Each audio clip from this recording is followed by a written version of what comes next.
Good afternoon. A pleasure to be with you today. For us, talking about this topic that is very current in the world of weightlifting, it's a must. As a Pan American Federation, let me present you the distinguished guests that accompany us, our guest of honor, beginning with our president of the IWF, Dr. Michael Irani, the General Secretariat, Dr. Mohamed Yaoud, the President of the Reform of Governance Commission of the IWF, Dr. Darren Kane. And we have as a moderator of this event, the General Secretary of the Pan American Confederation, the President of the Colombian Federation, William Peña. And we have as a panelist, Dr. Ricardo Cerce from Colombia, and Renzo Mangieri from Peru. First of all, I want to say that this is being transmitted in two languages with simultaneous interpretation, and the screen at the bottom right, you can see the option to select the Spanish or the English language. Please do so this matter. And as you know, we're also transmitting through YouTube and Facebook Live of the Pan American Federation. Once again, I thank you for being with us today, and I want you to understand that we do not pretend to do in this seminar or this conversation to impose criteria or opinions. What we seek is to give you so you could see the constitutional reform, and we could talk about it, and we could, if you want to make a question, you have the option to do so in the chat. Let me know your questions and we'll see to them and we'll begin to give answers to these various questions. Without further ado, I'd like to give the floor to our guest from Australia, Dr. Darren Kane, that precedes the Reform Commission of Governance of the IWF. Dr. Kane, the floor is yours. Thank you, Jose. Thank you, everybody, for having me. It's an honour to sit as the chair of the Commission of the Reform, or chair of the Reform and Governance Commission. I'm very much treating this as a listening exercise as much as anything else today, to sit here and listen to the questions and form a better understanding as to the issues that weightlifting faces internationally at the moment, and so that my commission can do its important work to try and bring reform to the IWF for the betterment of the sport. So thank you very much, everyone, for having me.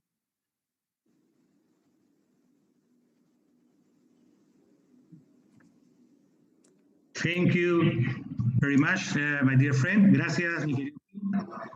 Thank you very much.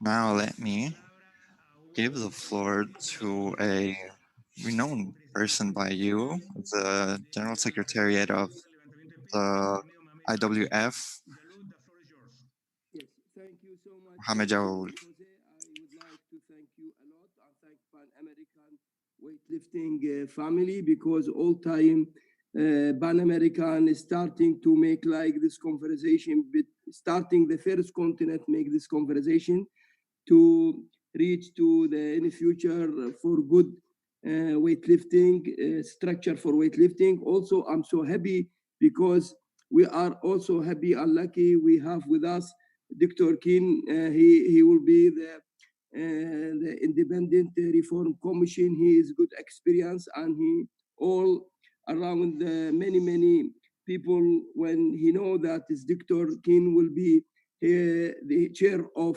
Reform Commission, all will happy. Even I think IOC have very good background about Dr. King. I hope all will must be working together from all continent for all our family to help Dr. King to make for us very good constitution and to show all the world that is we working for built weightlifting for the future.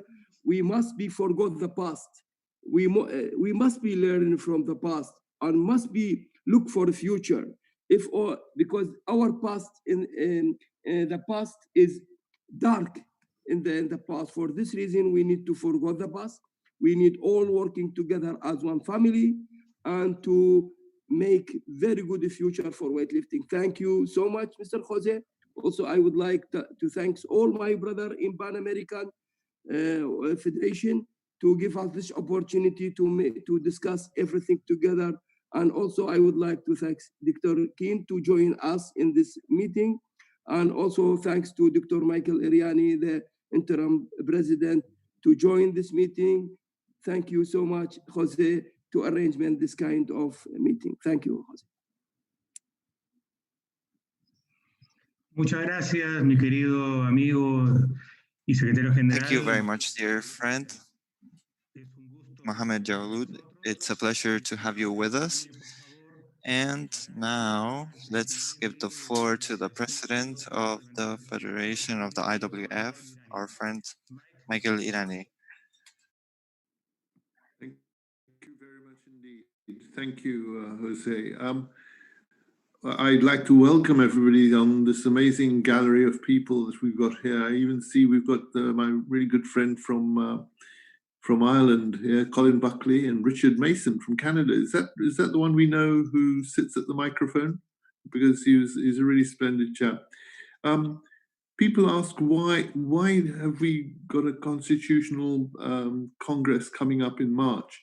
Well, first of all, we have one every now and then, but every 4 yearly, I think it is, or every 8 yearly. And we need to change. Things change and we need to change. We need to keep up to date and we need to be swift and agile. I want to just repeat what General Secretary Jawlud said just now about the past. The past, it was horrible, but I think the phrase forgive but not forget. So we have to understand and we have to put it aside, but we mustn't forget the lessons to be learned from this.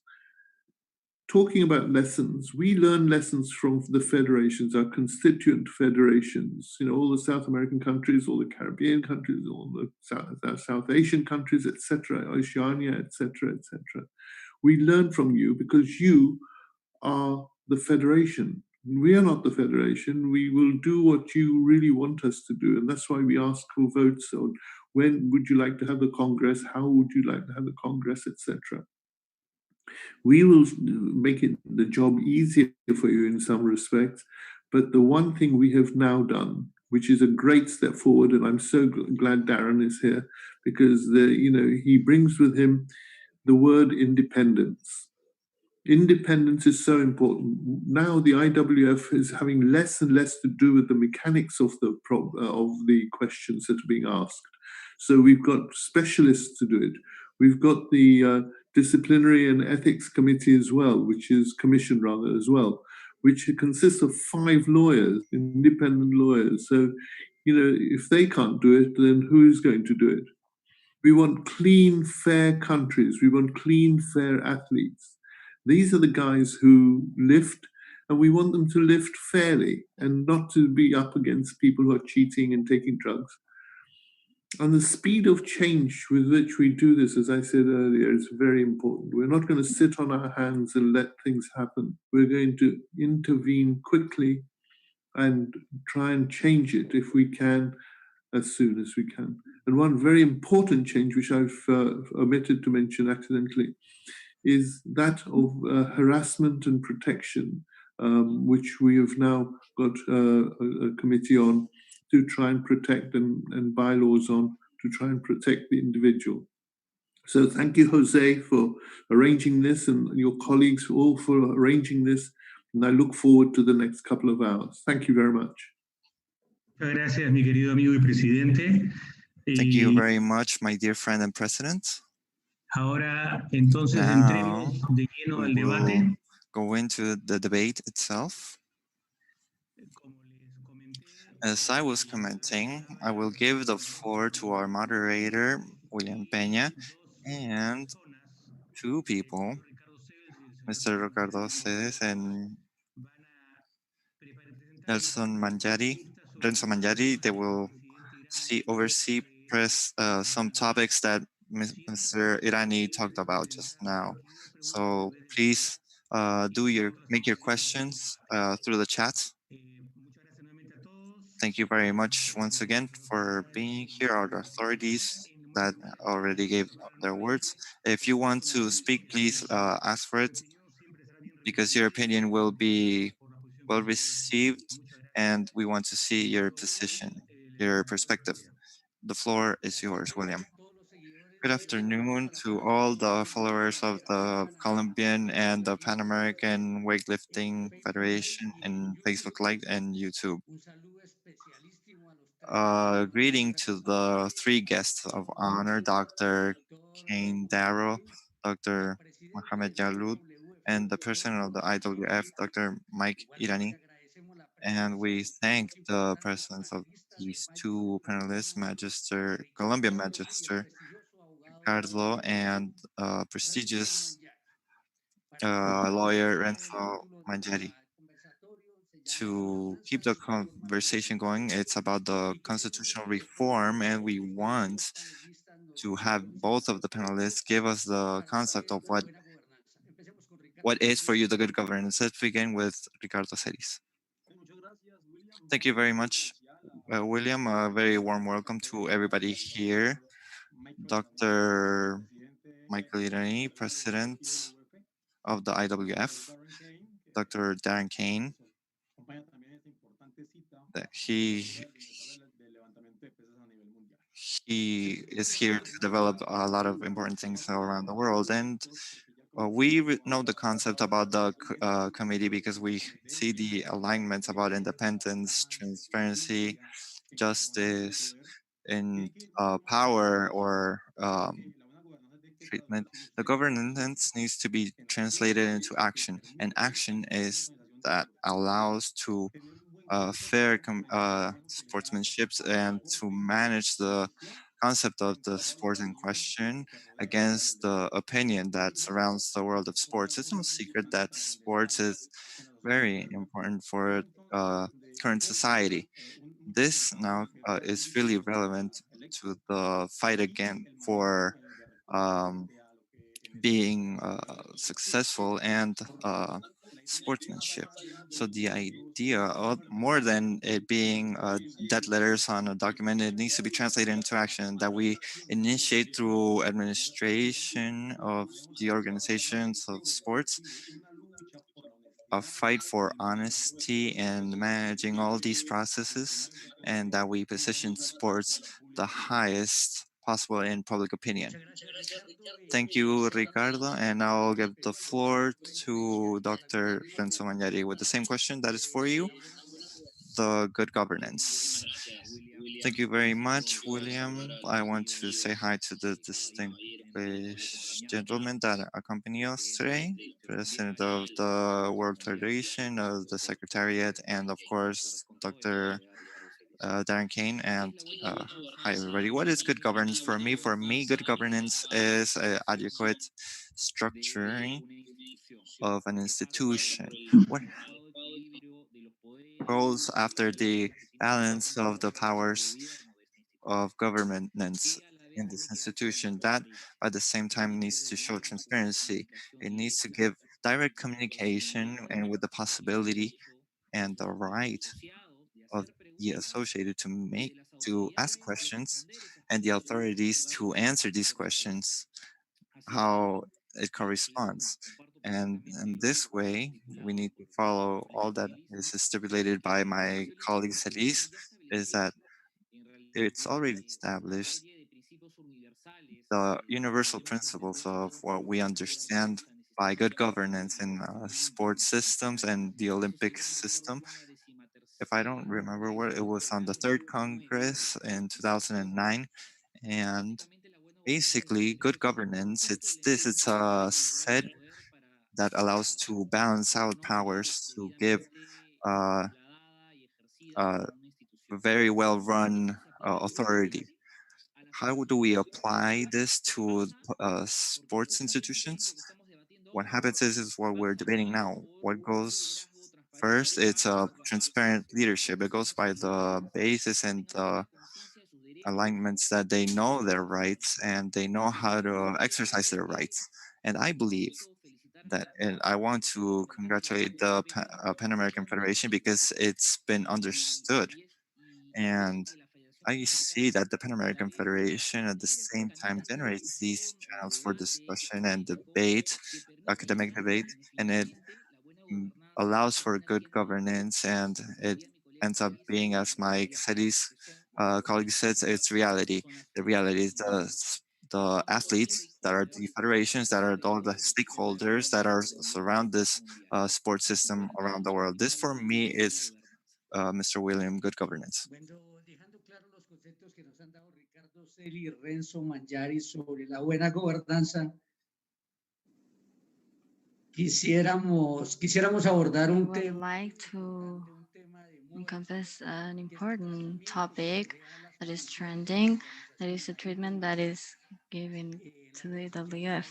And the social media are trending the requests of the athlete has given us and that are protected, and to give them participation in the commission topic, which is really important, the athlete commission. I would like Ricardo Selig to talk about the athlete commission. What do you think about what changes must be in the IWF so that this improves and the principal actors have a part in this, that are the athletes? Thank you very much for this space from Colombia. We have made a really hard job to help in this hard job of weightlifting in the world. As he was saying in the beginning, we have to learn about our mistakes from our experiences. They will be important when in the future we will have a change of paradigms in sports. In that sense, they are totally right.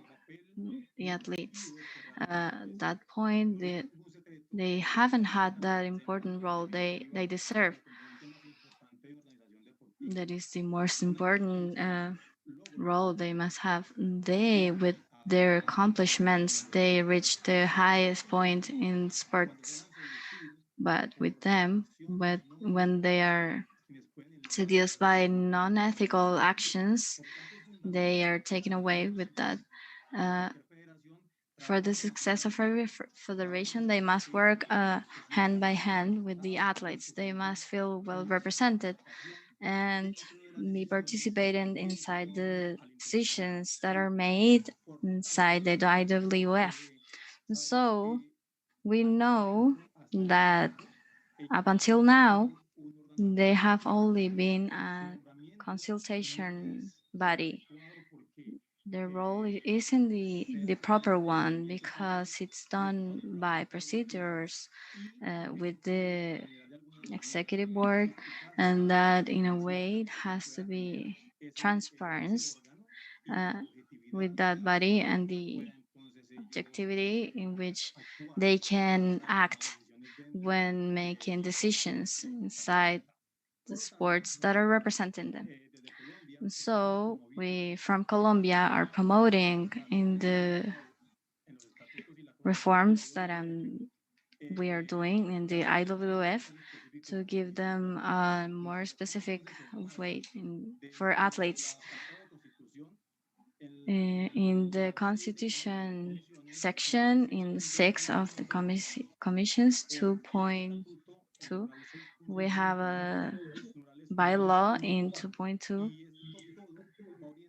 and this is directed to guarantee the relevant role of inside the federation, and we have to have it marked in the ordinance. So from Colombia, we propose that the athlete commission is conformed by 10 athletes that are elected by themselves. The the same athlete, the main actors from our sport, they be elected with 10 athletes respecting the principle. This that is very important, that we can respect the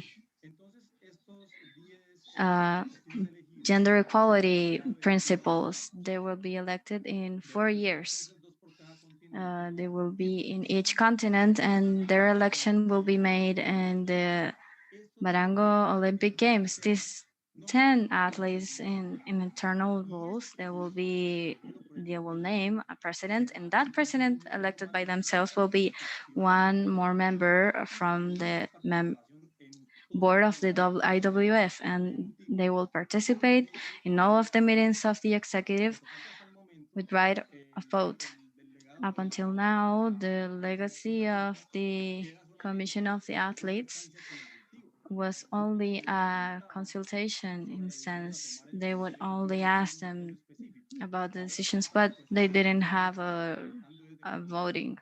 Now from Colombia, we're progressing, but in this way, we will have the athletes directly bonded with the decisions that the IWF makes in recognizing all of their work that they have done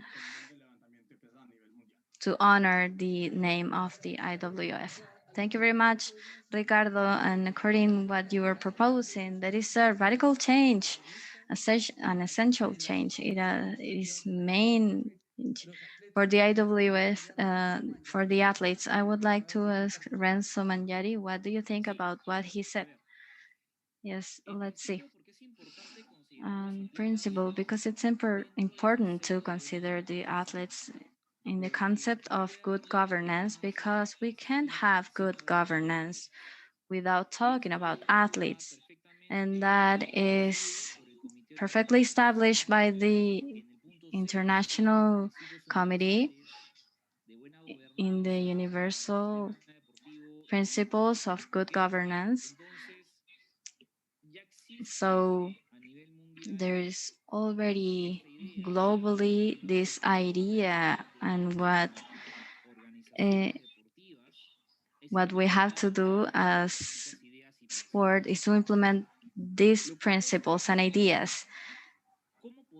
What I find curious is that how can we facilitate as dirigents the path so that athletes can execute this right. I was talking with Ricardo, if I didn't get this right, sorry, if they should be directed in the Summer Olympic Games. I should there because maybe if I dare to be a little more reflexive or impetuous, and I would say let's go from the principles. I would say in the federations to make their own games, and that they have the representant, and then in South American region, and the same region to have in the biggest South American, to have an election of the representatives of every country, and then the same should be reflected in the Pan American, and then we'll have 4 or 5, depending on what we could evaluate in that moment and represent those athletes. But with that data, that path, with that idea, my proposal would be that with the representation of the athletes to be in a global championship of biggest athletes. And so, who would be able to apply? The representatives that are elected continentally. I think that hasn't been done before. So they say experience is nothing but the sum of errors. So I think we could analyze this idea. And a very important topic is that athletes need to have a voting in the executive board. Yes, that's my answer. That's my reflection. And I agree with Ricardo. And maybe you see that with different national Olympic games and the Peruvian games, they have voting in the executive board. And I think those reforms, we can implement them through our national federations, eventually regional or global, but that also the athletes understand what how we can manage an institution from an administrative way. As dirigents, we understand that the way of governing, the way of being transparent and to see what's better for our athletes from our positions, it's a lot more complex than you would think. And so I think that's it. The good governance of the athletes to allow them to have a say in that and to be elected and to facilitate the mechanisms and to guarantee their permanence in the governance. That is the good governance that is already reflected in the universal principles. And I think Michael Irani is asking for the word. Well, Renzo, thank you very much. I think you agree, Ricardo and Renzo, that you should give the recognition for athletes. The athlete must be in the executive board as protagonist. I think with what Renzo said and Dr. Ricardo, I like to give the word to Michael Irani. What do you think about what you just heard uh, of the Renzo, IWF? I'd Welcome. like to thank you for that. I'd like to say, Renzo, you know, I said, first of all, the International Federation is made up of national federations. National federations are made up of athletes and coaches and TOs, etc. So athletes are the people who lift weights. They're the ones on the platform. They're the ones that the coaches are there for. They're the ones that doctors and physios are there for. They're there because we need TOs and technical officers to look after them in the competition. And the most important thing to look after an athlete is to make sure that they're fair, they're equally matched in weight category, of course, and in age, because you have juniors and you have seniors and so on. So what we are aiming for is the athlete's safety, the athlete's health, the image that we convey, healthy, good people, not what we've had in the past, perhaps. So you're absolutely right. This other point about the athlete representing and having a vote, we are fairly confident, and Mohammed Jalud, our General Secretary, I hope will confirm this. We hope that this will be carried through. I've put the motion in that the motion is that the chairman of the athletes committee will have a vote as from March Congress. They will also, of course, be on the executive board like they are now, but they will also be able to bring their deputy chairman as well. So you'll have two. And the deputy chairman will be ex officio, but doesn't matter. They will be training, you see. So when the time comes, they will be able to step in. So we have thought about this, but journey of 1,000 miles starts with the first step. So we need to start walking carefully and securely, taking information from yourself like you did just now, Renzo. Very good, excellent, without patronizing. I think you are correct. But let's start now. Let's start. We have already started, but we've got to start, now and do it quickly. Thank you very much indeed for raising. And thank you, William, for letting me have the opportunity. Bien, gracias a ti, Mike. Vemos el pensamiento. Thank you very much, Mike. And we have the thought that from him that he coincides with the athletes. He agrees with them what we're saying about athletes. So I want to hear the opinion from Mohamed Yaoud, our General Secretariat, his opinion on the participation of athletes. There is no, I cannot understand because English I cannot found in my. I need one translate what William to ask me. Renzo, you can translate for me what William request? Yes, sí. Okay, Yalut. William is asking, what do you think about Michael's opinion? What is your opinion about the participation, the involving of the athletes Yes. in the government bodies of the sport organizations? I think it's a very good idea as Dr. Michael Eriani is talking because this is first time. Because in the past, we have Piros Dimas is the chair of athlete commission. And in that time, we are not thinking about when athletes come from outside to enter in an executive board because in the past, we appointed as executive board, appointed the chair from the between the executive board. And in the past, we have Piros Dimas, three-time Olympic champion and fourth time the bronze medal, and he representative athlete commission. But in the future, with the reform commission, better if we follow what IOC procedure. IOC procedure must be the all athletes choose the leaders. I think this is in the reform commission. Maybe Dr. Keen, he will help us to make same procedure with IOC. Cannot, if I appointed anyone, that is mean this is not representative all the athletes. This is representative me. I choose him. My opinion must be the athletes choose from around all athletes. That's in Olympic Games. In Olympic Games, when in any Olympic Games, the athletes choose during the Olympic Games, they choose the commission, athlete commission in IOC. For this reason, this athletes is surely will representative all athletes around the world.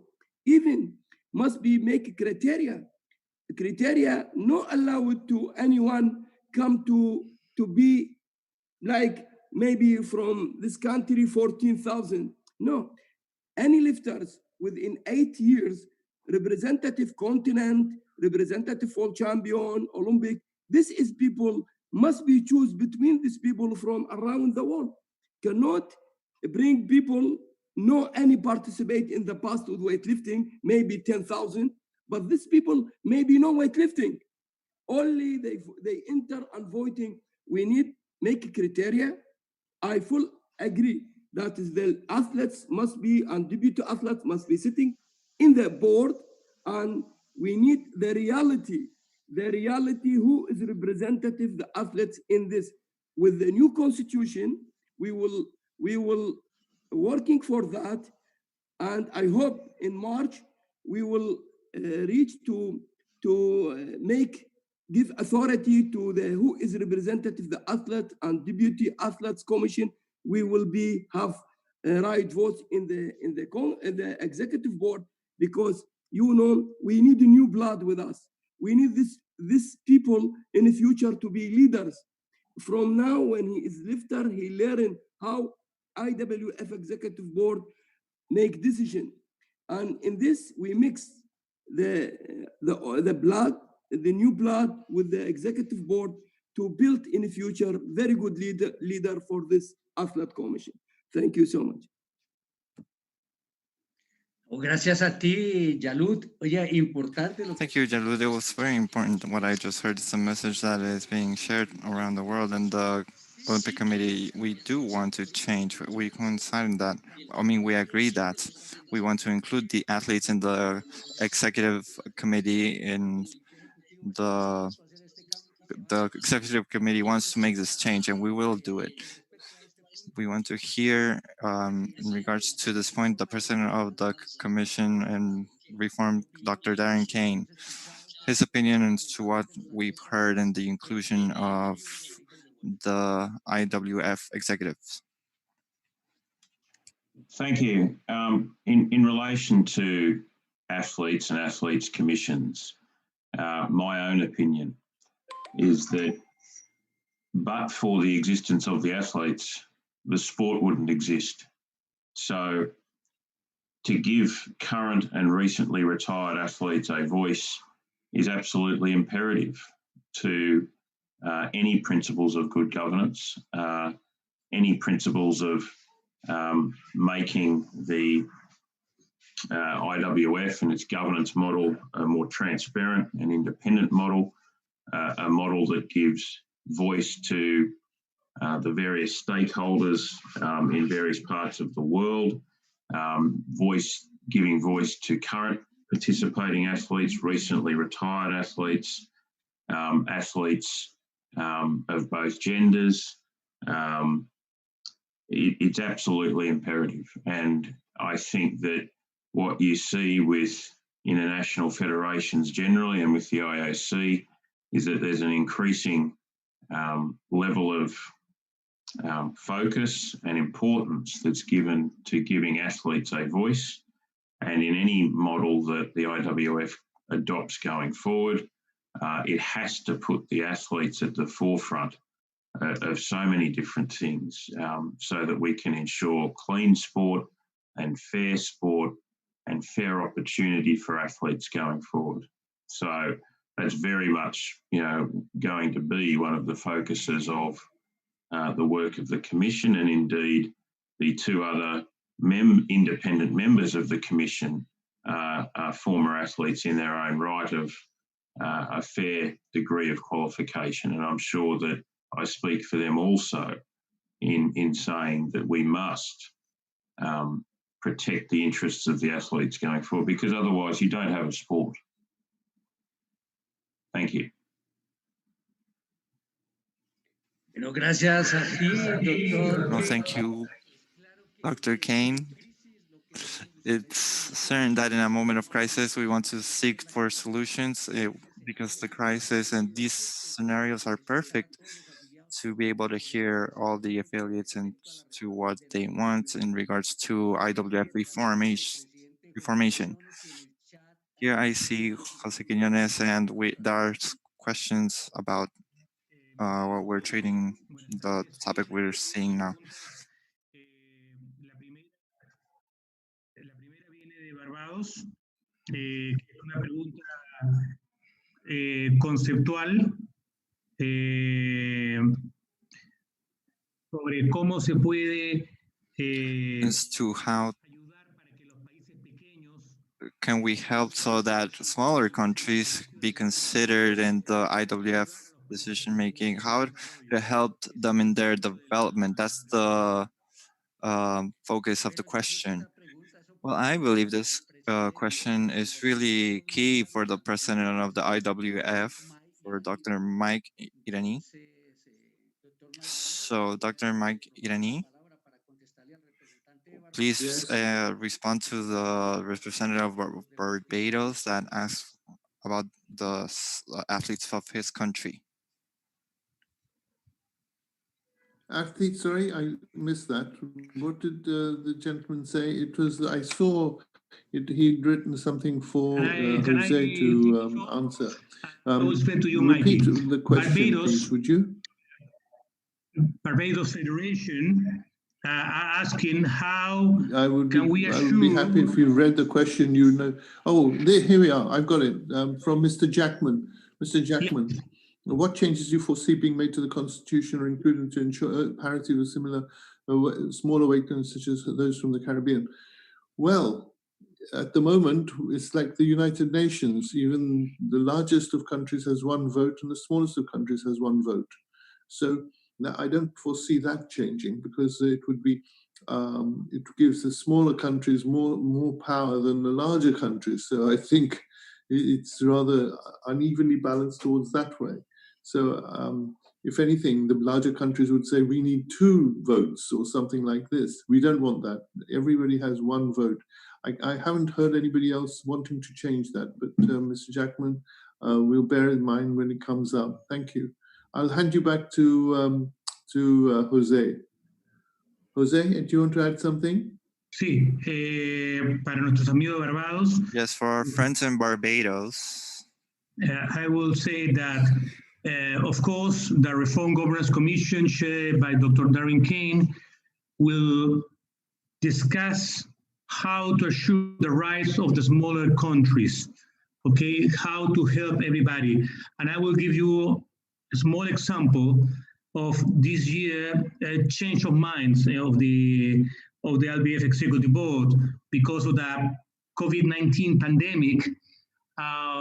For first time in the Executive Board approved to help each one of the countries, each one of the national federations and regional federations around the world. 141 countries apply for help, including, of course, Barbados. And in that way, almost all, I will tell you, all the countries that submit a requirement have been attended. Barbados, for example, is receiving a large shipment in a few weeks of equipment in a combination of efforts between the Pan American Federation and the IWF. So yes, of course, the big or the large countries are important, but they are not more important than the small one. We are an international federation that have 200 members. 156 of them are active members. And our intention is that all will be participating and can receive help and grants so they can be maybe small countries, but big in our heart, big in our weightlifting family. That's the mission, that's our goal. And be sure that my dear brother, Mohamed Jalud, will reconfirm this. Jalud, you have the floor. Yes, because we must be like United Nations. And United Nations cannot give to United States 3 votes and to small country is 1 vote. That is mean each country, we respected each country to participate in our Congress, and each country can have 1 vote like United Nations. But in weightlifting is different. We have activity. Some country, if not recognized by International Olympic Committee, we give him association that is can participate without full members. And some country, if they cannot participate, at least 1 lifter, 2 lifter in 4 years, we make him professional, that is mean suspending temporary until be active. And we have right now 160 country from 193 country is full members. We are only look for activity. If the small country is active, no matter for us, he have 1 vote like big country. But if the country cannot active and not participate with any lifter in 4 years, that is mean this country look like ghost, only federation without participating. We need any country participate, any country be active. Also, we support all the countries, same, with equipment, with everything. Thank you so much. Gracias, Yalud. Mi querido Thank William. you, Yalud. My dear friend William, let me answer 2 questions because it talks about topics that are of my responsibility. First of all, our dear friend from Venezuela that asks a publication in the World Magazine information about investigations of physiology and the mechanics of weightlifting studies. And we've already opened in the web IWF webpage, that is small spaces for videos and some documents, but we want to increase this. You're so right. We've talked with many continental federation so that they send the information to centralize it in the global website. And we're talking with countries just as like Russia that has a huge amount of studies and investigation about weightlifting to be able to publish them. As you say, what you're mentioning is critical and it must be a mission for us. So thank you for mentioning it. And yes, we are working on this. For our friends in Central America, about the funds that are delivered and the worldwide website, you will find information about the last 5 years. And we've sent the funds for every country from the IWF. There you will find the country and how much they received, when they received it, and for what. Okay, that information, it's a list and it's available. Now, about the funds of the continentals, each continental must inform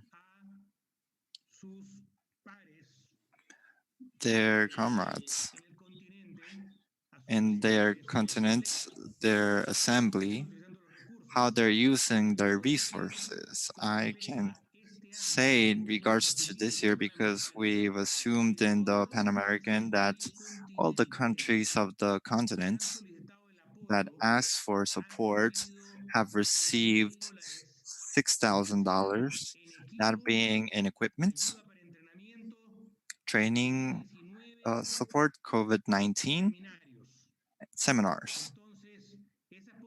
So these possibilities have uh, changed and they chosen in their way and their countries from the continent. That many countries did it, and practically only 5 didn't receive it because they're waiting until end of the year for some seminars. So that will be in the presentation that we will do in the informative congress in November to all the countries in America.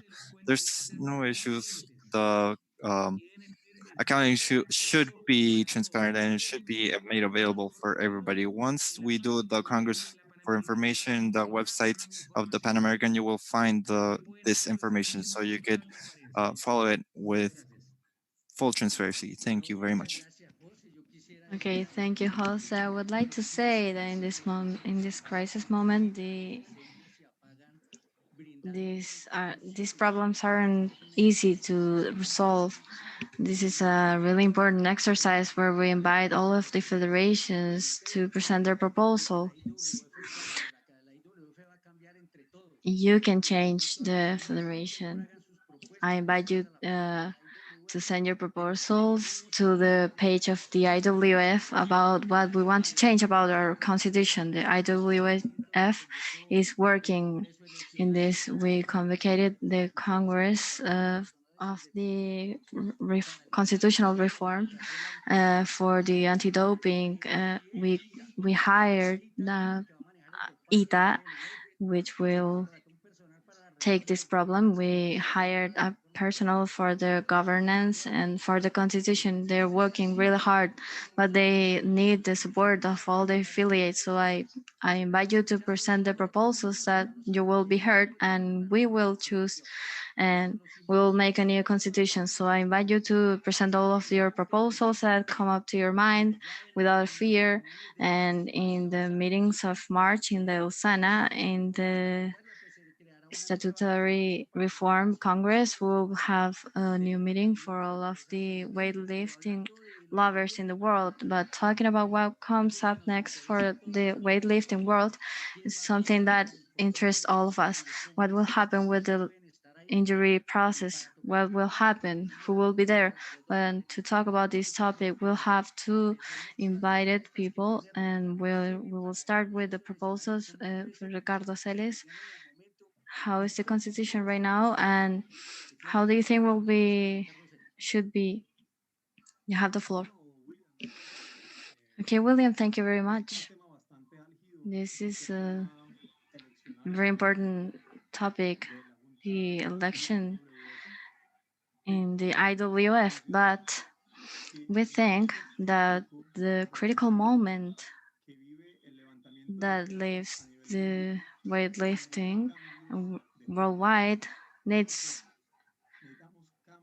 essential changes, deep changes that allow us to change the image of the IWF in front of the Olympic Games, the Olympic world, and that guarantees the quality of the sports in the Olympic programs. So I celebrate the fact that I agree part of all of the attendees and the athletes in the executive board, and I would like to talk about this delicate point. We know that it's a risk for every organization that someone stays in power, is insane, and control our bodies that will limit the times of staying in the directives in the organization. So I think the rotation of these posts is really important. These changes in the ways of administrating and the paradigms in an organization is really important to revise them. But when we have eternal mandates and time, it's really complex to have this. So what we do, Mr. William, is that we should limit the periods of time of governance in the IWF. We're talking about then that the members should be elected in 4 years as it is, but it should be limited to a period. Maybe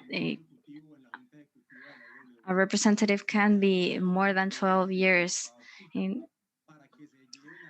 12 years is a limit for us to benefit sports, progress the ideas and all of that. But 12 years is a prudent time.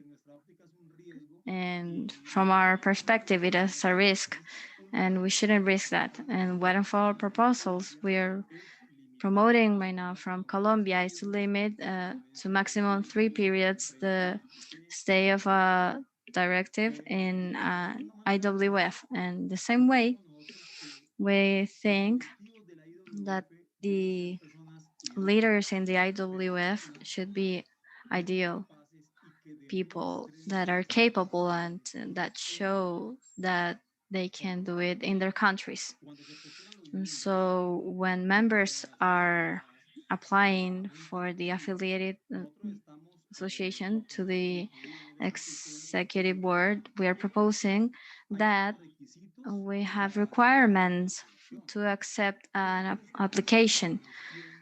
What is the biggest administration example that to elect the athletes in the continental? That is the reason why we make sports. The leader is incapable to do it in the continental. That gives us a lot to think about. So we're proposing as a reform that the candidates to the executive board that are applying to have participated at least in a global championship and a continental every year.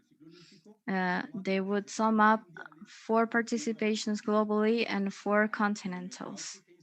From our perspective, I insist the presence with athletes in the global and continental events is evident to show their management skills, and that is what we need in the IWF, to be capable, to have the skills that are required to make this. I don't know if Michael Rani is asking for the floor. Well, I think you should continue, then Michael Rani will give his opinion. Okay, then I will continue. Thank you, Ricardo. Thank you very much. Ricardo. Thank you, everybody. First of all, you're talking about terms of office. Each candidate has to be nominated by or supported by their own national federation. So they are being monitored anyway We've not stipulated, because some federations may have more than one good candidate and some other federations may have no good candidates, and they may still put somebody up who has no experience of management or governance or so on. So we need to get good people there, not just young people or old people, but good ones. And the other thing is that the Congress decides eventually. The Congress is everybody. So everybody has an ability to vote in, as you well know, Ricardo. So I think that side is contentious. Also, remember that we don't get wisdom just like this. Wisdom is something that we pick up through errors, like Renzo said earlier. What was the phrase, Renzo? You said some very interesting phrase that you make mistakes and you learn from mistakes. So if you've been in the post, you learn very well. But I agree with you. I totally agree with you. What we've had in the past is too much power in the hands of one person. If we look and see this, it becomes worrying. And so now we have everything.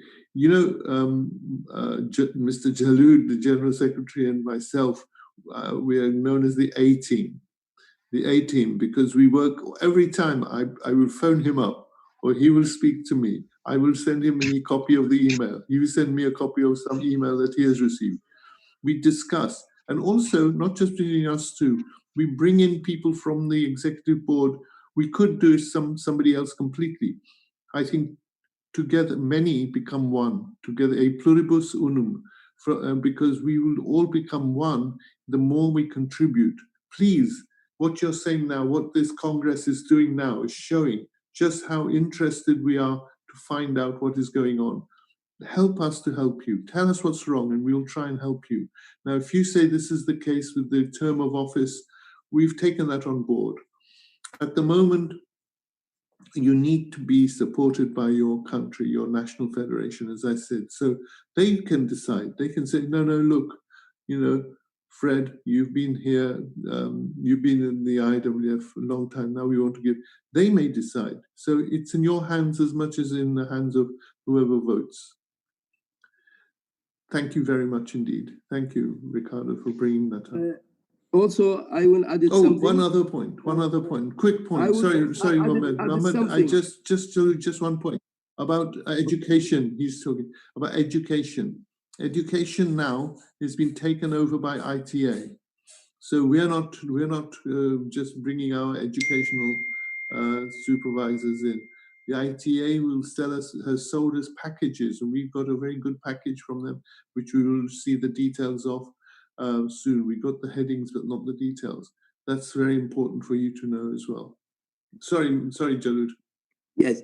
Also, in our constitution, there is some leaders. If his country nominate him, he bring 20%. 37 country from around the world. If he support him, he can candidate, because some country, when maybe the president federation when come, also very important criteria, this must be 12 years serving in IWF as executive board or committee. That means if now current constitution, there is two candidates. One candidate come from national federation. Another candidate, he need, if he have 12 years serving in IWF, in executive board or in committee, have good experience. In this case, if you found 37 country, 20% support him, he can candidate, and depend on the Congress if he selected him or not. This is now two procedure. As mentioned, Dr. Mike, the leaders must be, all the leaders in IWF. The leader must be have no old or young. The leader must be have good characters and the charisma for to be leaders and working long time. The people know him, all the federation know him very well. In this case, you can choose what you want in the in the Congress. But this is two options right now we have in our constitution. One option by federation, another option if the president, maybe the federation no give him, this one is good, have good experience, but the federation no need give him, no give him letter to support him, nominate him to to Congress.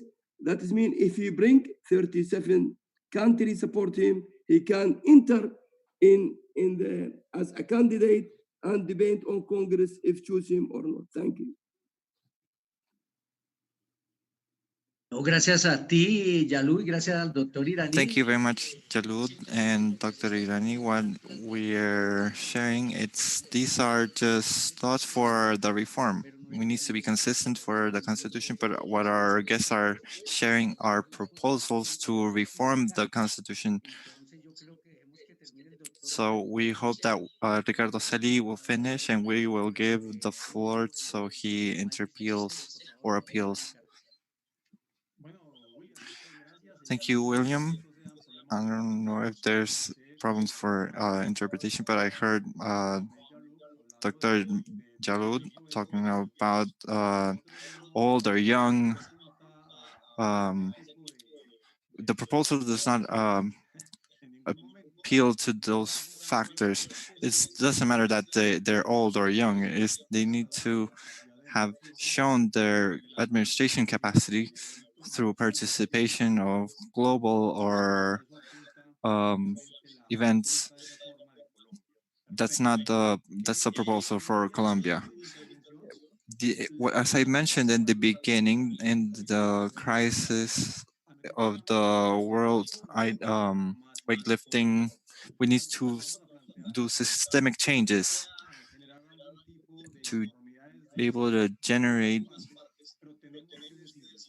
and we need to state it. We need to state it because the moment that we're going through in weightlifting, it's critical in the world. We need to take back the trust from the people and from the committee. So our proposal is the following: is that we cannot present candidates from those federations whose members, after finishing, this needs to be clear, after have had finished process and that have had sanctions for doping, they cannot be candidates because we're trying to improve our image against the world, and we can't have chosen representatives to have had those current problems.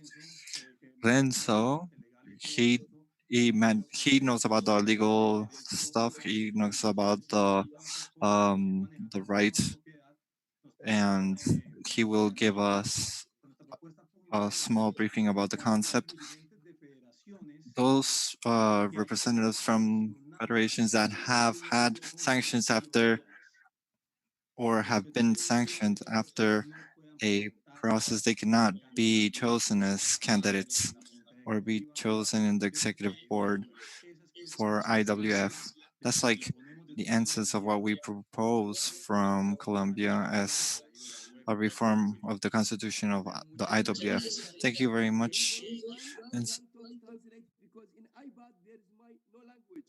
For this reason, in my iPad there is no language. For this reason, I haven't English language with my.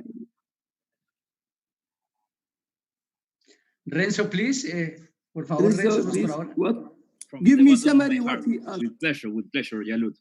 Really happy What to shall I help. translate for you? Okay, my Mohammed? colleague Ricardo explained that he didn't refer to all leaders and young leaders. He was talking about the right leader, the guy who has ethic conditions, moral conditions, knowledge enough to take over to take over or rule a national federation or international federation. He also mentioned that a proposal from Colombia is that there should be what there shouldn't be allowed that persons or members of executive board of national federations that were sanctioned by doping cases after due process can run for a position. Okay, that's a proposal from Colombia. I don't know if now it's clear. Okay. Now it's clear. Yes, thank you so much.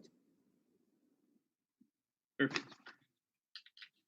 Bueno, ahora sí, yo creo que con respecto al mismo. Yeah, well, regarding the same topic, we want to hear the proposal that from Lima, Peru, our lawyer, Renzo Mangiari, president of the Pan American Federation, that he's arduously working from Sub-17 World Championship. We've seen many events from the capital of Peru, and this won't be the exception. He's been working really hard, Renzo, but has managed to come to the family's event that's been cited now. Yeah, from the Federation of Peru. Yes. Okay, In well, fact, all the proposal is that William. the proposal William? from Peru Ricardo goes to. I believe Mikey wants to intervene. Professor Mike. No. I'm sorry. I didn't hear you talking. Please finish what you were saying. I didn't mean to interrupt. Please finish what you were saying, Renzo. I was going to say to Ricardo, the really important thing about what you're saying is that now we have to sign a testimony. What is it called, Jose? The form we have to sign saying we will observe the virtue of the federation. We're going to sign this. Well, it's a thing to say you will not talk outside the executive board. You will keep a secret. Yes, the Form 2 where we are agreeing to what the Constitution says, right? That form? Yeah, and not to bring the sport and the federation to disrepute, because there's some terrible things being said now, which are damaging the sport, because the IOC will listen to that. I had a meeting last Monday with two senior members of the IOC, and it was very shocking. If I said anything good, that we have set up two independent commissions and we've brought in an educational package, we bought a very expensive, we are doing this, we're doing that, the two of them would just ignore it. It was accepted. It was to be done. This is what we should be doing. And then they would ask me something like, why have you done this? Why have you got this person on the on your executive board and so on? Why have you got this? Like you're saying, why are there people from countries that may have taken drugs? And that was more difficult for me to say. I said, well, you have to find a person guilty first, mustn't you? If they're innocent until they're proven guilty. Renzo will agree with that. That is common justice. But they now are trying to tell us that they're guilty if they're undergoing investigation before we put them out. We must put them out in holding or something like this. This is what they're saying. Yes, Jalud. Okay, I want to tell you something. In my opinion, if you take any country, take Russia. Russia now, from 2016, when Maxim come to be president, zero doping. But in the past, from 2011, 2015, there is many positive case. That is mean, for me, I need to encourage the people. If these people working to clean sport in his country, because my aim to make these people, some country, the doping in culture of this country before. But when I found one athlete, one leader, he want to clean weightlifting, that is cannot all time I catch this country. This country is doping. No, but how I encourage him? If I see this country now 4 years, 5 years is zero doping, that is here, that is he's recovering. My aim, if I have one ill in my family, must be treat him. No need kill him. And if he can recovering, he working in same direction with me, this is more benefit for me. Because like Russian or like strong country, I need this country in weightlifting. I cannot damage the country because minority of the lifter. If the leader try to clean his country, must be supported. But if the leaders is make do positive case, no care, after under investigation, he make damage to weightlifting. This is my opinion. Yes. That's right, Jill. There are 2 points, Ricardo and Renzo. One is if the leader, the president, the chairman, the manager, whoever, has many positives in his federation, he's not doing his job. He's not doing his job. It's his responsibility to look after the federation. And if he says, I didn't know this was going on, that doesn't mean that he was doing his job. He has to do his job. If he knew this was going on and he did nothing, of course, he's guilty as hell. This is true. So we're tightening up on that. So please, if there are many people leaving the federation or the executive board, you will see why. Okay? But also, this will be done forensically, and I think Darren will know about this. Mike, I will give you example. 2016, IWF suspending 9 countries because retest. And we make monitoring group, independent monitoring group. And sure, I am shame in that time from this monitoring group. They allowed when make monitoring group, they allowed 2 countries to participate in youth Olympic Games, and in same years they produce doping, and not allowed to another country is clean 4 years, clean, zero doping, not allowed to him to compete in youth Olympic Games, but allowed to 2 countries in same year 2018 have positive case. I ask him why. He say, because this is full criteria. How full criteria? If the country is still cheater, how I help him and allow him participate in Youth Olympic Games? Because full criteria and still cheating, but another people, no full criteria, but zero doping. For me, who is the best? For me, is the best when 4 years is zero doping. What about full criteria and still he is doping in same years? This is in the future, must be no repeat what in the past. Absolutely. Here. Bueno, muchas gracias a Yalu y al doctor Mairani. Thank you, Jalud and Mike. It's really clear that the Federation will obtain sanction before a process. We cannot condemn them without them following a process. So they will have certain restrictions. Those federations that have proven systematic doping cases, we cannot sanction countries that don't have this in regards to countries that do have this systematically. Now we will give the floor to Renzo Mangiari to what's his opinion about the injuries process that we will see next year in May 2021. Renzo, you have the floor. Thank you very much, William. I believe that the Federation of the IWF, through their leaders, have some history. And the result of that quoting will be the future or the destiny of the next generations of 4 or 5 years of athletes. And I really think that our leaders are at the level to face that quote. I think you're doing the right thing.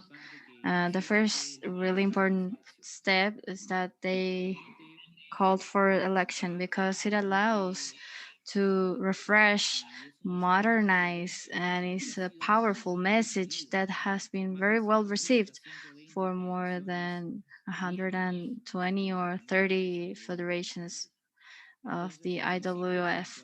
So I want to highlight that the call for elections has the absolute support of the members of the IWF.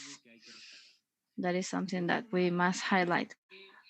On the other hand, I think that I share mostly what Ricardo said and President Mikey and the General Secretary Jalud. I agree. However, I would like to say the next thing. I think there are things that we can do right away. What can we do immediately is to modify some parts of this bylaws of the bylaws. We could amend some things. For example, to precise, and maybe we could have percent live elections and virtual elections because of the pandemic. It's a historic event that is repeated every 100 years in the world of pandemics that stop the movement of people worldwide. So that could be an interesting change to modify the bylaw of the constitution and to allow the voting to be live or virtual. And another thing that would be interesting is the hiring of the an auditor of a private institution to do this process. And another thing would be to invite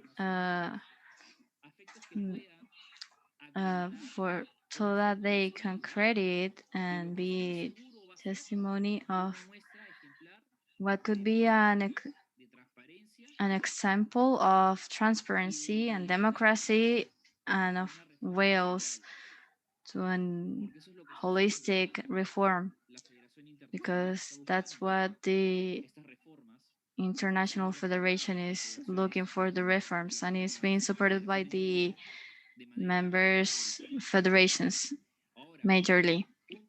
So an important topic that we need to take into account.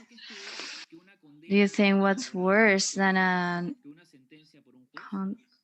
sentence made by a judge? Worse than that is the mediatic condemnation. There's no worse sentence than the mediatic.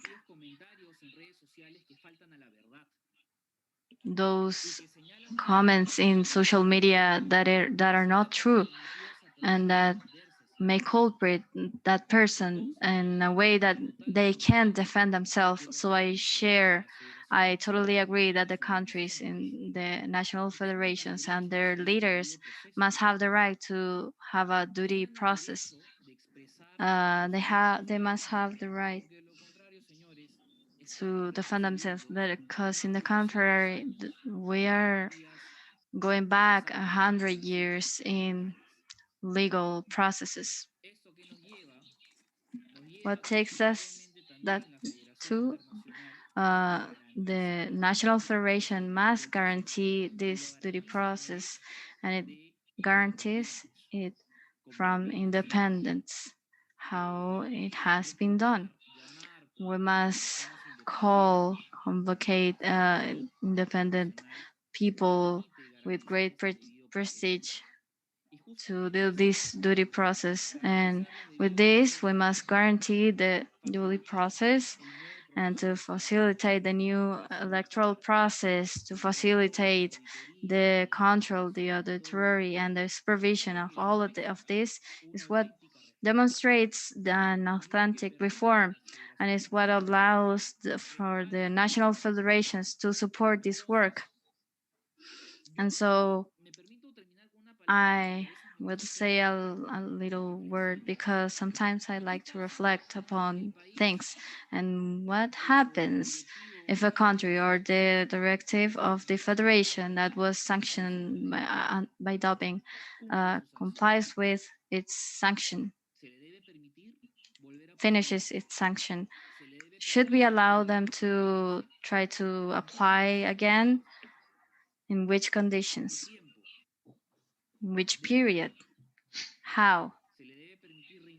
Should we allow them to reinsert themselves in sports?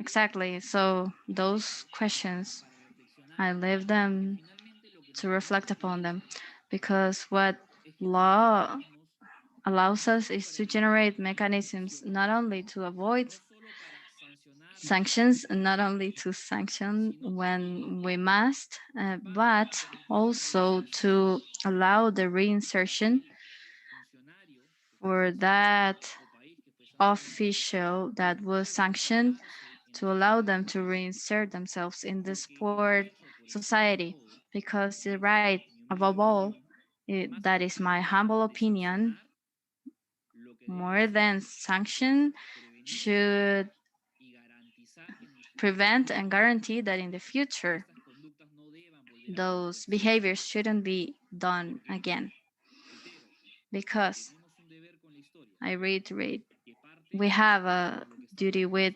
history because what we're talking about and these actions because these assemblies is what allows us to transparent these movements and these ways of interacting and sharing these ideas. And so that will be all, Mr. William, my opinion. Well, thank you very much for this important intervention of Dr. Renzo Mangiari. And it's important what have with this reflection. This is what this space is for, to reflect. And I invite all of the affiliates of the IWF to do, to be the starting point to motivate ourselves and to send the proposals for the IWF. This will change with all of our help. I think with what we have heard from Ricardo and Rianzo Mangiari, we would need a supplement for someone that is authorized, a person that works in this field, that is hired by the IWF to do the reform of the governance. Dr. Darrington, we would like to hear you. Give us your opinion, please, about the topic that we're talking about. My opinion is this, that I think the IWF faces a very stark moment in its history here, given what's been revealed in the past months, what's been revealed publicly in the past months, what's been detailed in the McLaren report, what's been detailed in the interim WADA report. And I think that there's a very important decision of principle to be made going forward in terms of how the IWF is restructured. And I am as a practicing lawyer who has practiced law for 20 years, as a practicing lawyer who practices pretty much exclusively in relation to sport, in relation to I'm a person who has represented countless athletes and coaches and other people in disciplinary and doping matters. And I'm absolutely 100% in support of there always having to be a fair process, and you cannot condemn a person before they are determined through a fair process as having been guilty of something. Yeah. And they are all principles that must be observed. But at the same time, I think that we've got a really stark problem here in terms of what has happened in the past in relation to the IWF and what is going to happen in the future, and drawing a very stark distinction and putting up a barrier between the past and the future.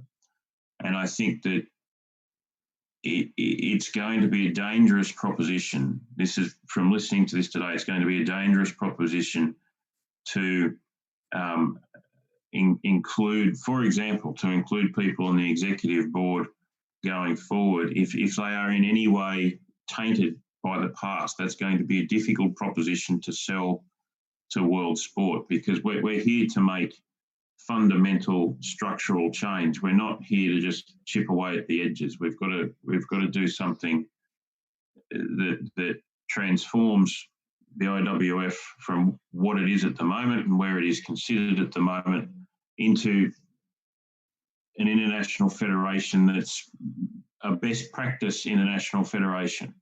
This can't be a halfway house of change. I think that if change is going to happen, it's got to be proper change and structural change, and change that's able to be explained to international sport, and we're able to say, look at the change that we have made, and this is significant change. So I think that I'm very interested going forward in the next little while to see the written submissions from the national federations and to see the written submissions from the other stakeholders. But I'm very much of the view that we're going to need, at some point in time, we're going to need to make some very hard decisions. And I think everyone needs to bear that in mind. Thank you. Thank you, Dan. Thank you, Doctor, for that contribution in this important debate. I would like to ask you if you have any opinion, Dr. Irani. Please give us your appreciations about this topic. I think Darren has said, he's a mind reader. Darren Kane, you're a mind reader. This is what I've been saying, that, what it is, what you just said should be. There's another thing. It's not just the offence. There are two other things, aren't there? There's the severity of the offence. Giving anabolic steroids to girls before their first period, for example, when they're 12, 13 or something like that. Or repeated drug taking, or the number of people that have been taking drugs. So there are lots of factors to be taken into consideration. And the other thing is, this has always been cited, and I used to sit on tribunals. You get a chap and he says, or two or three chaps, and they say, our coach used to give us vitamin pills. He said these were vitamin pills and it would make you feel better, and you will be able to lift bigger weights and you will win medals. So they would be under some false mindset. They would be told a lie and they would take the drug and be positive. Secondly, there are the athletes who were given drugs and told, threatened, intimidated. This is why I hope that our protection laws will come into effect, and we will be able to stop this nonsense going on. And so they're told, if you don't take these tablets or these injections, then you're not going to be selected. You must take these. You've heard all this before, Darren, I'm sure. So it's very important that we find out the truth of this. What is it? Was it that they were intimidated? Was it they were told a lie? What was it? So this is where the forensic side will come in. Now, the other thing is that we have handed all this, and Mr. Jaloud was instrumental in this, I must commend him, before my time, so to speak, to tell the ITA, you've analyzed it, you found the positives, please do the sanctioning as well. And they will do the investigation as well. And I think this is a real step forward where we are completely independent. They are completely independent from us. We won't have anything to do with them. which is great, which is really great. We've got an independent commission. They're doing the work. We pay them well for it. They're doing the work, and we're grateful. Thank you. Thank you for listening. Gracias, doctor Irani. Thank you, Dr. Irani. Would you like to add something, Jalud? Yes, Like I to add need something? added. As I'm lifter before, in my opinion, when I'm lifter, I never take any things, even aspirin, I cannot take if not told my coach. My opinion, the big responsibility if you make investigation, the shoulder, my opinion, in the coach. Never any lifters take anything if no ask the coach. Why we ask to be investigation? Investigation, who is the coach? I give you example. In the past, we have one coach is Ivan Ivanov from Bulgaria. And he go to this country, we suspend in the country. After that, when suspending country, he go another country. And another country suspended. That is mean this coach transfer between country and not suspending. And 2005, we suspended first time. We suspending this coach forever because this coach, he is responsible about the doping. My opinion must be make investigation.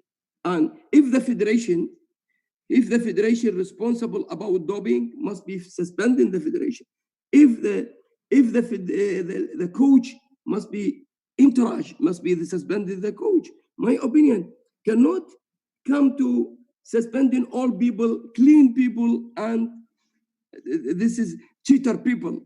Because if minority, 3 people, 4 people is doping, and we suspending country with 10,000 lifters, all clean lifters. That is mean with the minority, we suspending majority. Who is protect this too much clean lifters? For this reason, now we give all authority to ITA. ITA will, in the reality, independent organization.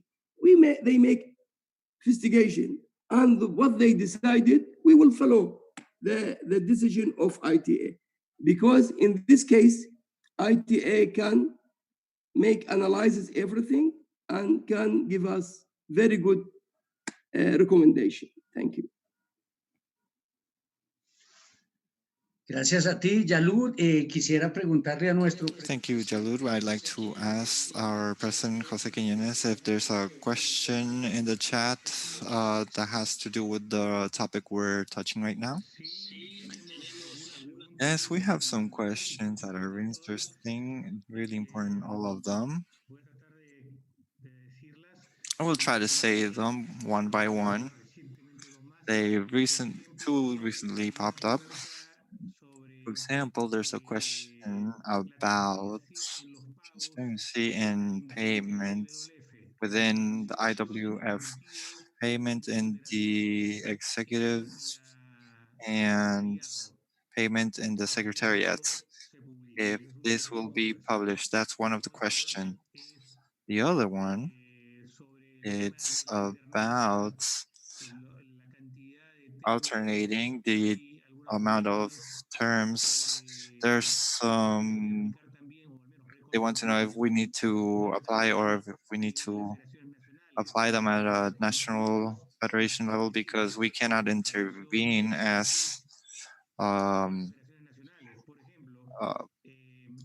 main organization with the nationals. For example, in Peru, there's a law that you can have 2 consecutive periods only in any position. So in my country, in other countries, there might be 3 and might be no limit.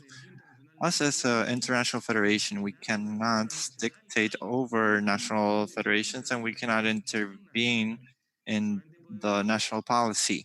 We can only talk, give our opinions, and reform about like we're doing right now at the IWF. But I leave it the first question about payment, and then we'll go move forward with the rest of the question. I believe Mikey can answer. Mr. Mikey Irani.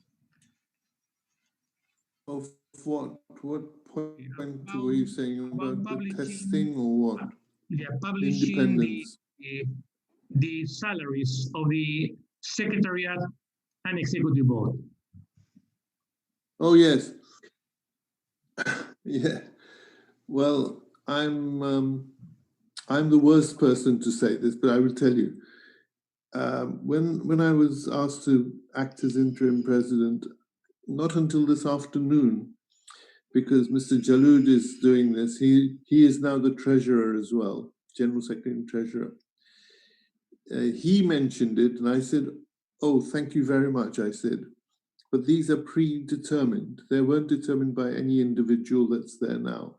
They were already existing.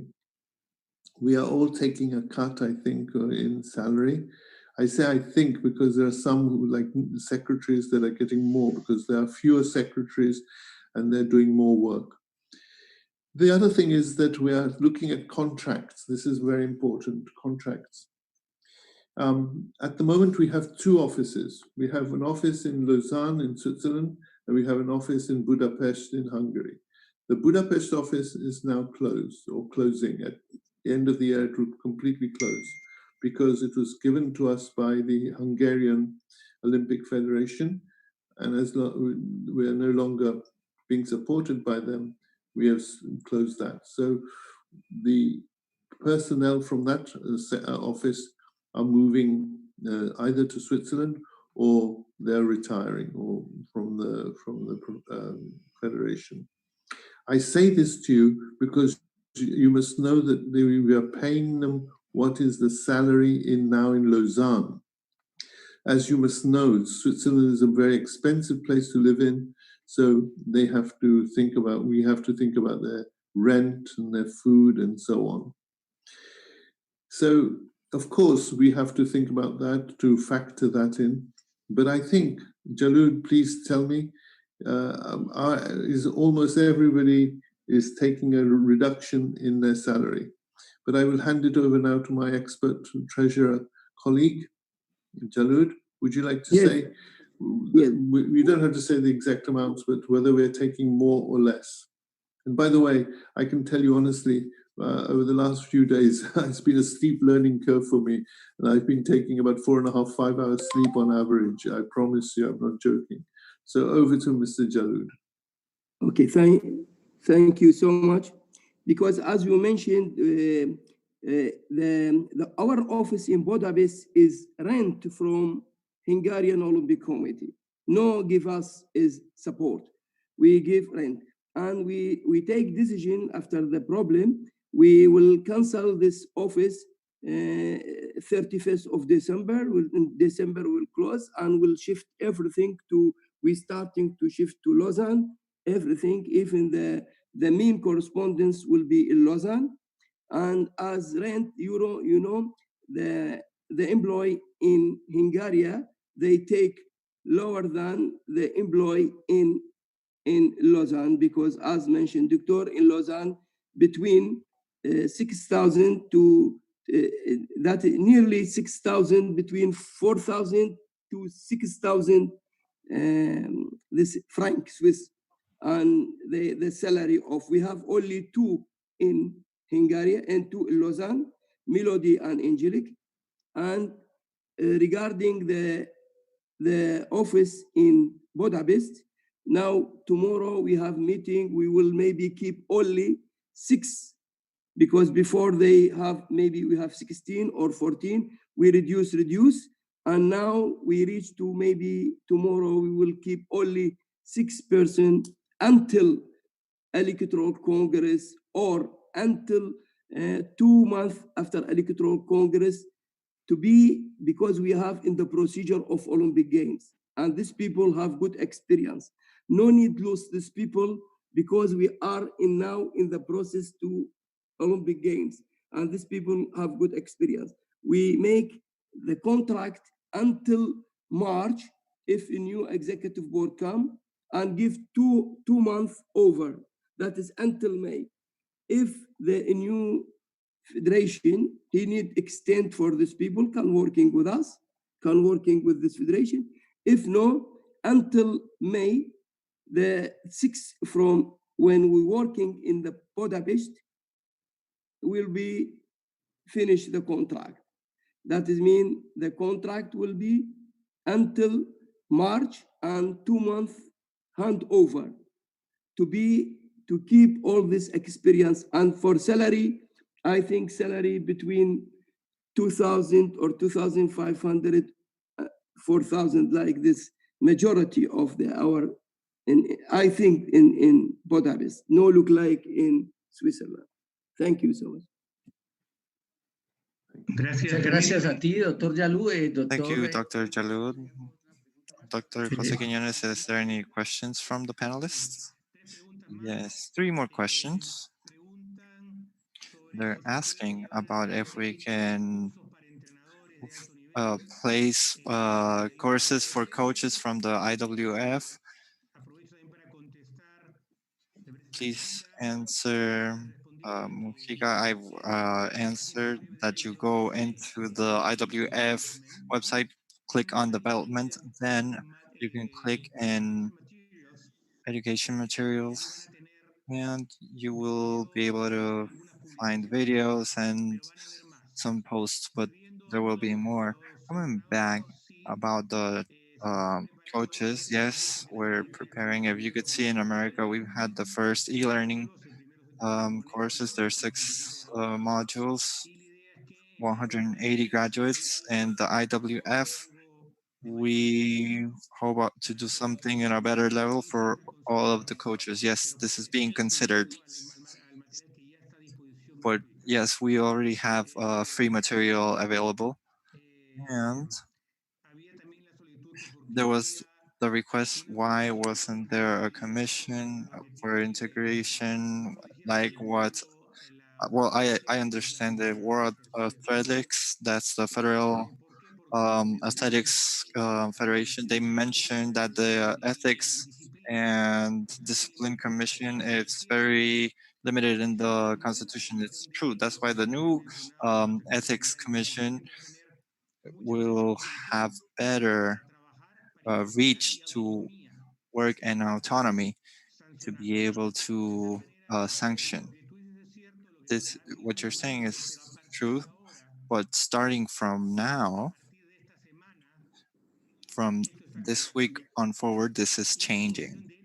And now the ethics and discipline committee will have a fundamental role and will accomplish the mission that we all hope it reaches, and that professionals and independent and high value, we hope that they improve in all these areas. Let's leave it for the next block of couple of questions. Well, I believe in regards to what we were talking about, I asked if any of the panelists wants to add something, Ricardo or Renzo, to move forward. Yes, William, I would like to round up the idea because as it was established in the beginning, the topic, it's a really hot topic. And the interventions from my panelists, my peers, it talks about this. The essence of the proposal used in the example by Dr. Jalud, that it's clear what the criteria is, and the systemic, how he was saying there was a lot of athletes with positive cases, so we're falling in the first essence of the proposal. These are systematic cases.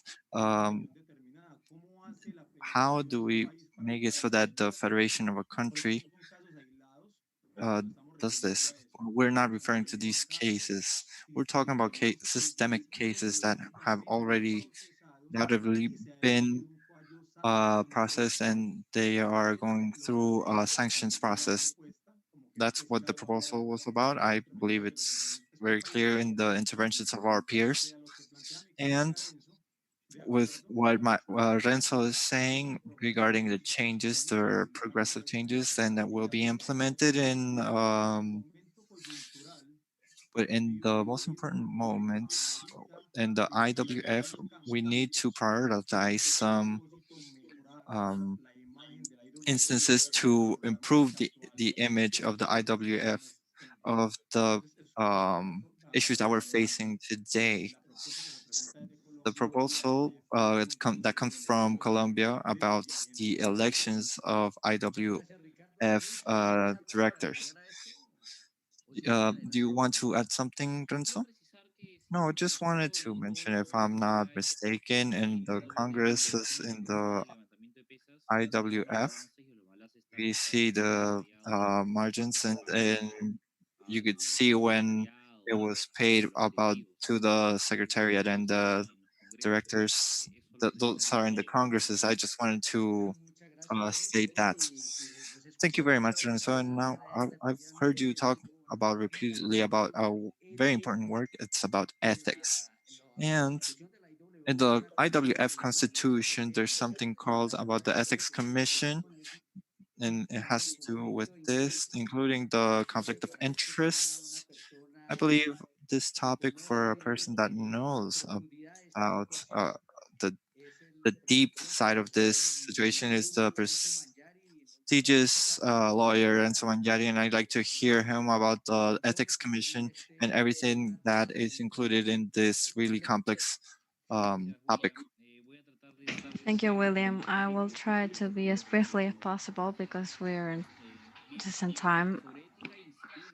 So, about ethics and discipline, actually, we must take into account that this commission is going to be highly important because it will allow the cases investigation that could get to this commission, respecting the duly process. So, the proposal on Peru, let's remind ourselves that the Peruvian Commission sent proposals for the modification of the uh, regulations, if I don't remember well, between 22 proposals, between simple changes and deep changes. So we consider that respect the ethics commission.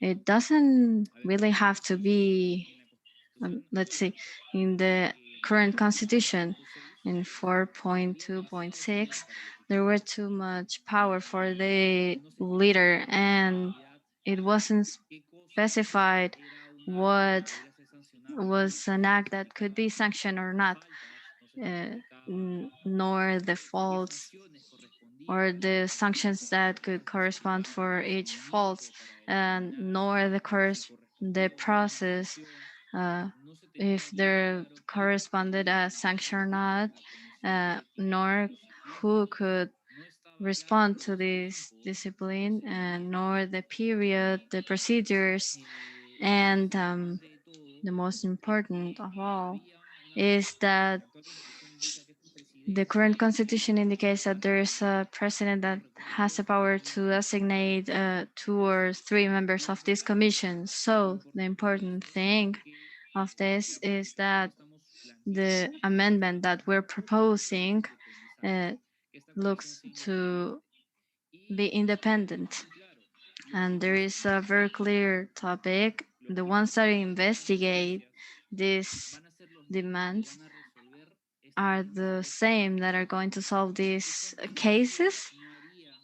This investigation wouldn't provoke that the decisions would have a prejudice when investigating and evaluating the material that comes to this commission.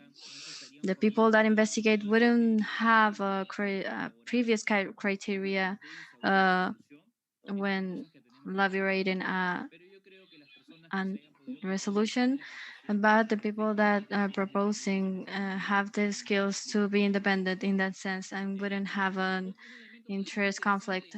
An interesting topic in the constitution is that it says that the secretary is under the control of the president. That's curious.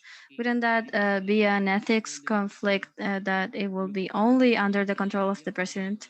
The correct things is in that it should be under the control of all of the executive board, that is the Peruvian proposal in the evaluation that allows us in a way to regulate the controls of the governance, to have a balance of powers, and on the other hand to have the commissions to allow duly procedure and indicate what are the faults and why do we have to recur to those commissions, what are the levels of the sanction, uh, minor, severe, how much time do these sanctions last, and who can present these demands. Are they federations or maybe an athlete that can be maybe felt harassed, or maybe an athlete that want, or a federation that wants to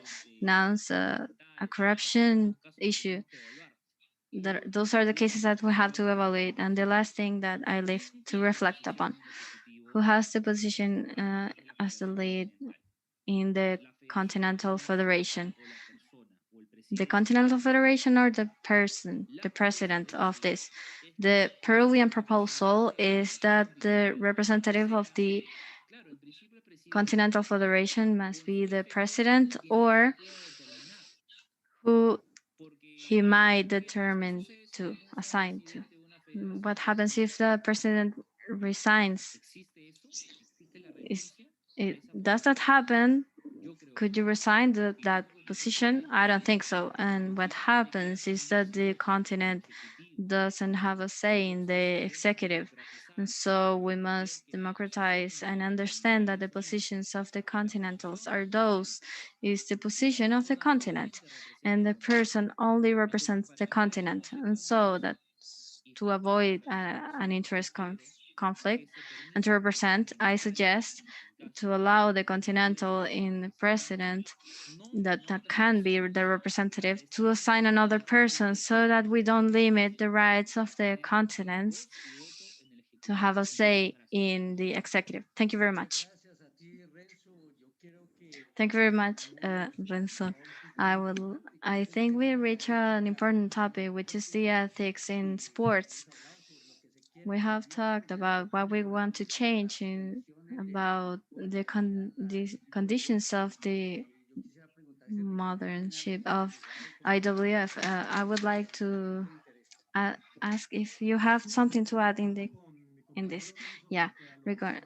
I agree with Renzo what he says to analyze it, and in Colombia we're also proposing that in point 1.6.4 in the procedures, ethical procedures that are little in A and C, we should include them as a conflict interest, the duality of or roles of a leader, member federations when they act as a technical official international in the championship of the IWF. As to illustrate to people who are listening, there is a member delegate acts in a championship. There is a conflict of interest, so we should include in this point in the bylaw. We shouldn't allow that duality of roles between the leaders of the members and the creation of judges as in competences in the IWF. So we want to analyze the proposal so that it is included as a conflict of interest. Thank you very much, Ricardo. We want to give the floor to Dr. Mariani.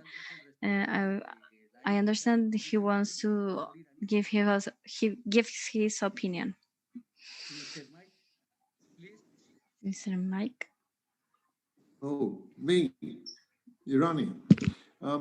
There's one thing that was said just now. I agree with totally. It is the seriousness of the crime. It may be just one person, but if that person is doing something really terrible and influencing others, then surely that person is more culpable than others.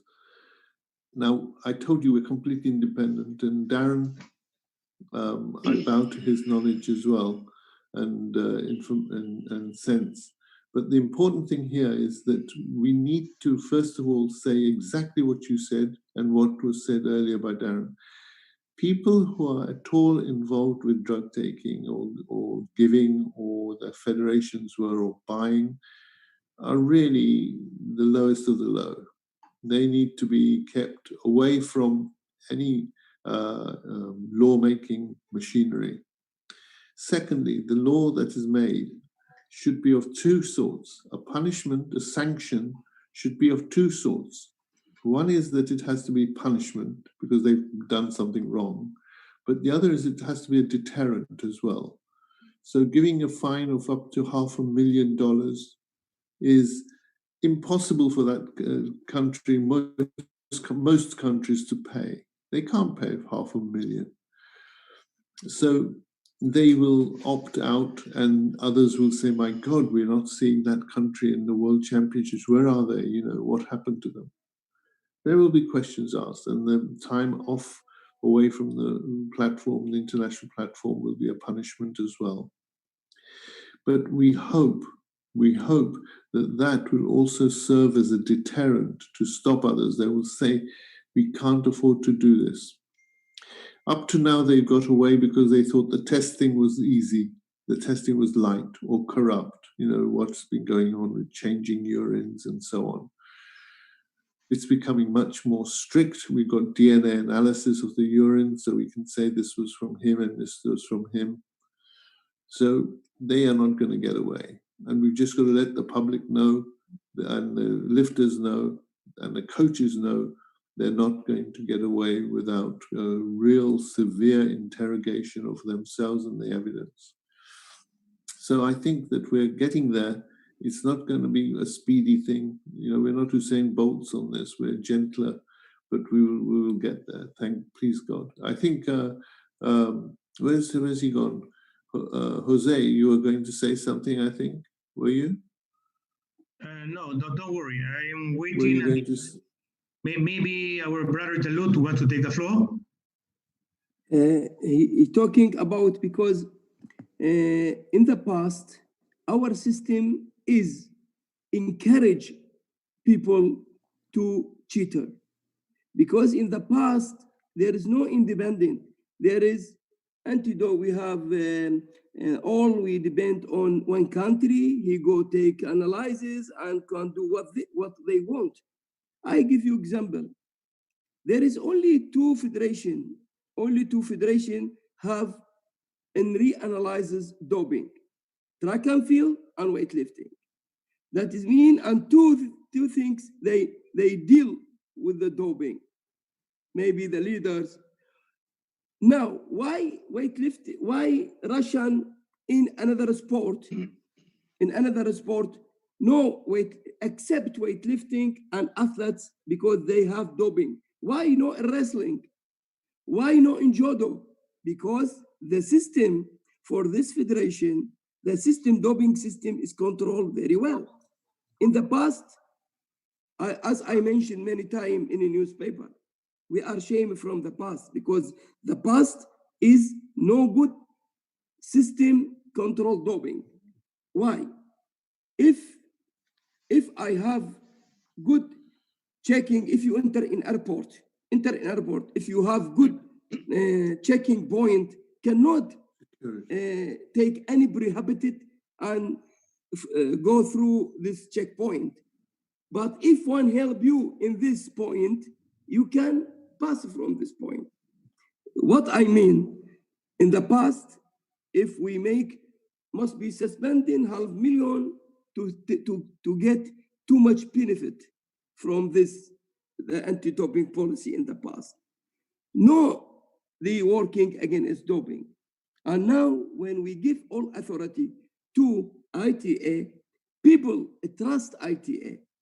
People thinking now weightlifting, no deal with the doping. For this reason, anyone will trust ITA. I am sure that his next Olympic Games will be zero doping because now all the people know there is no one help him. No one help him to doping. This is independent organization. And if Bangladesh, maybe poor country or Syrian or any country, maybe haven't strong NATO help him. With ITA, we can help him. We can catch the cheater. Understand? No allow to this poor country, maybe haven't good financial. Maybe United States or British have strong NATO, but some country, there is no strong NATO.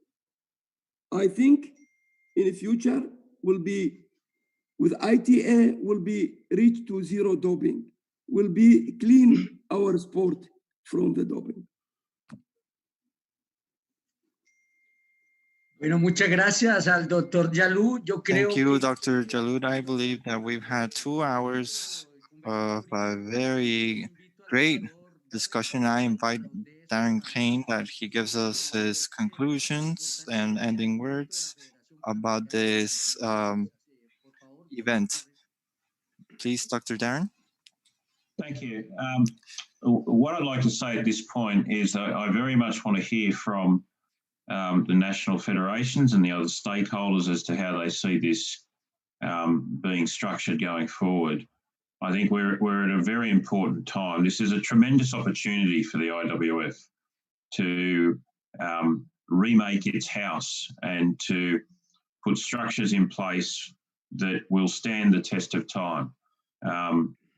It is something that can be done. It is something where I want to leave all of this once it's finished is that I want the IWF to be able to represent to the IOC, to represent to the other IFs, to represent to the rest of the world that it has put its house in order, and that it has put its house in order in the best possible way, and that it is thereafter an example of the way in which an international federation should be structured and should be run. It is possible.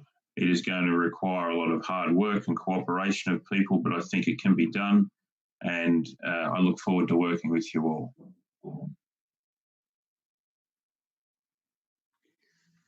O a ti, muchas gracias, doctor Kaden Darren. Thank you, Dr. Darren Kane. And thank you very much. Does Ms. Mohammed Jalud want to make any interventions? Thank you very much, Dr. Irani, President of the World Federation.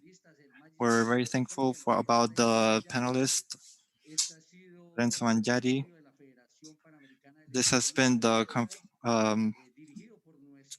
it's been directed by our president, Jose Quiñones. We hope that this exercise keeps on repeating, and we hope that to see that all the continental federations are giving contributions to change the IWF. We want a modern IWF with the help of all of you. Blessings to all of you, and thank you for all the followers from Facebook Live of the IWF, from YouTube as well, and thank you. Good afternoon.